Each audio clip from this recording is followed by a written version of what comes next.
you are.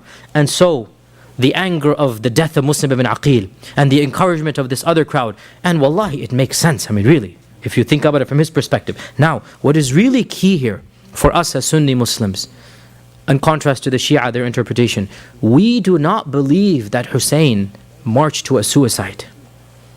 We believe Hussein really thought he would win. You see the difference here, right? From the Shia perspective, they say Hussein knew he was marching to his death. But we say no. Hussein genuinely believed that when he got to Kufa, the people would support him. And the people would then fight him against the Umayyads. And he's still hoping, because remember, Kufa is one of the largest cities of the Muslim world at the time. Right? We said around 30,000-40,000 people have, proverbially basically supported the uprising of Hussein.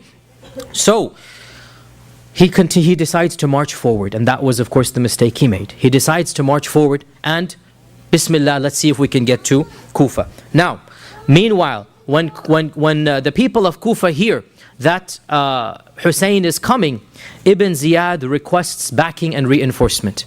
And Ibn Ziyad gets a large amount of troops that were sent to fight one of the Turkish provinces called the province of Daylam, the Daylamites, that they were going to wage ghazu against the Daylamites, 4,000 men. And Ibn Ziyad intercepted them, and he got permission from Yazid that I need them against Hussein, right? So these people were not sent from Damascus to fight Hussein. They were sent to fight the Daylamites, the Turkic group up east and northeast, right? They were sent to fight a Turkish group northeast. And he got permission, northwest. It is northwest from Kufa. Northeast or northwest? I don't remember whether it's northwest. Yes, northwest. You're right. Northwest. Yes. Daylam is northwest. You're right. So the point being, northwest, northeast, they weren't sent to fight Hussein. Their niyyah was to fight the Daylamites. And he got permission to intercept this large group of troops and use them to basically threaten Hussein. So Hussein basically makes his way to Kufa, and it is in the plains of Karbala where these 4,000 men intercept Hussein, right? These 4,000 men intercept Hussein.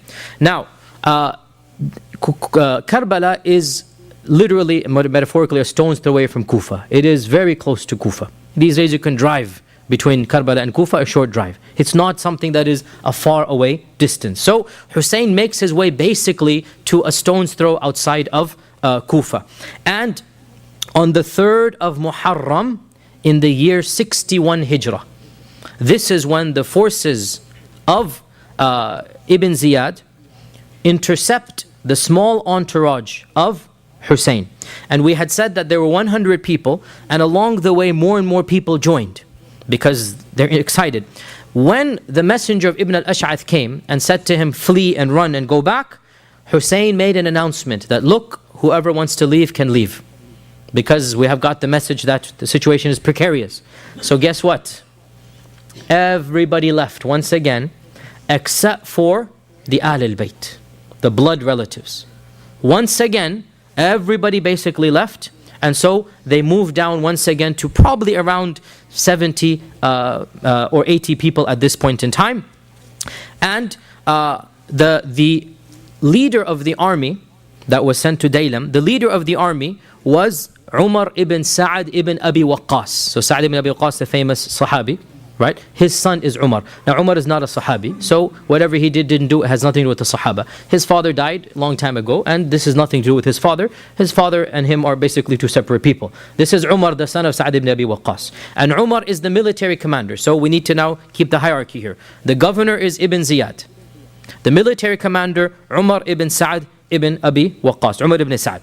And from the books of history, at least from our version of events, Umar ibn Sa'ad, he was reluctant to basically trap Hussein and continue doing what was ordered to be done, but he also didn't stand up and say no.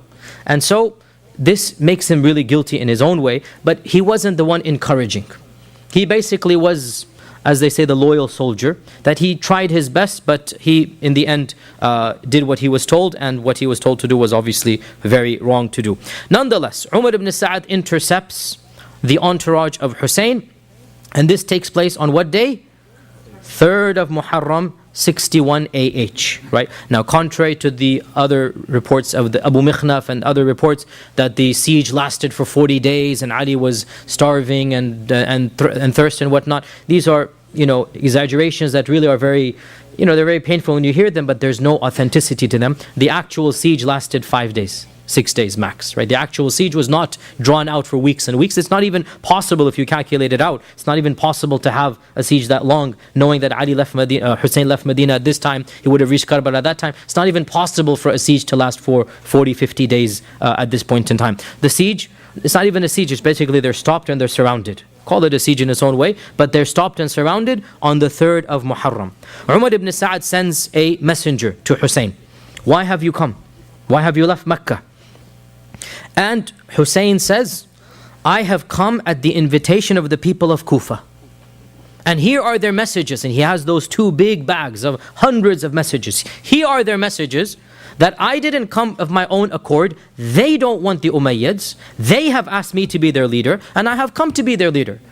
Honest. This is Hussein. He's not going to astaghfirullah, lie or be a coward. He told them the truth. They don't want you. They told me to be their leader, and I'm here to be their leader. And he said to Umar that, and he sees the situation is tense, he says that, look, if they no longer want me, if they have abandoned me as I have heard, then I will abandon them and I will go back as well. Let me go back now. Now that you surrounded me, I don't have an army to fight you. Let me go back. So Umar ibn Sa'ad sent a messenger to Ibn Ziyad. Now again, this message is going to take half a day, less than half a day. Go back to the city, come back here. And Ibn Ziyad sends the message back that tell Hussein, he must come to me in the palace and give me the oath of allegiance on behalf of Yazid. So Ibn Ziyad is arrogant beyond reason. Now, very clear point here. This took place probably on the 3rd of Muharram itself, maybe even the 4th of Muharram, right? It is impossible that a message would have come from Kufa to Damascus and Yazid, and then Yazid sends a message back about what to do. What we believe is that the main culprit of this entire episode is Ibn Ziyad. This is the main culprit, that Ibn Ziyad acted impulsively, and we'll talk about Yazid in a while, and he insisted, you must bring Hussein to me. Now what arrogance, who are you? You 28-year-old kid. You're going to ask the grandson of the Prophet ﷺ to come humbly to you after he has said no to Muawiyah directly and Yazid directly. Now he's going to come and kiss your hand? Wallahi, this is arrogance. And we would not expect Hussein to do this. He said, no, I'm not going to do this. I'm not going to go to Ibn Ziyad and kiss his hand and give the bay'ah to him on behalf of Yazid. Right? So, when the message came from Ibn Ziyad, he must come to me.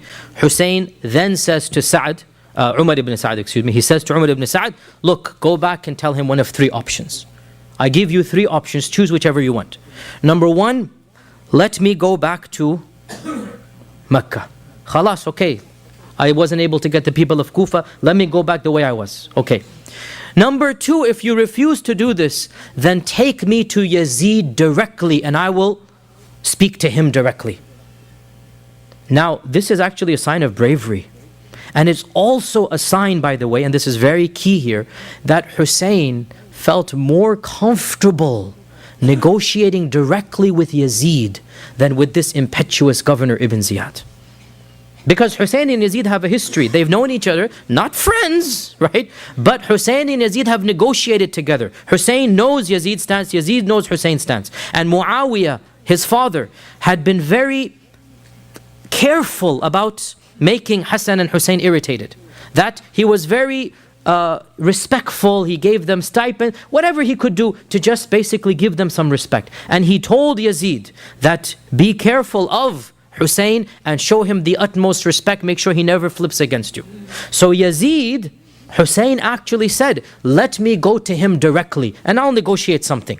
And if he had gone, we don't expect him to have compromised. He would have been firm, but it is our estimation that Yazid would never have killed Hussein directly. This is our estimation, right? And the books of history tend to prove this, as we will see. This is the second option. Then there's the third option. If you refuse this or that, then send me into exile into one of the faraway lands. If you're not going to let me live in Mecca or take me to Yazid, then khalas, let me be. Okay, you have won and I will just worship Allah in some faraway land, right? Now, these three conditions were so reasonable that one of the close friends of Umar ibn Sa'd said, Wallahi, if the Turks and the Daylamites gave you one of these three conditions, you would be forced to accept them. How reasonable. What more do you want?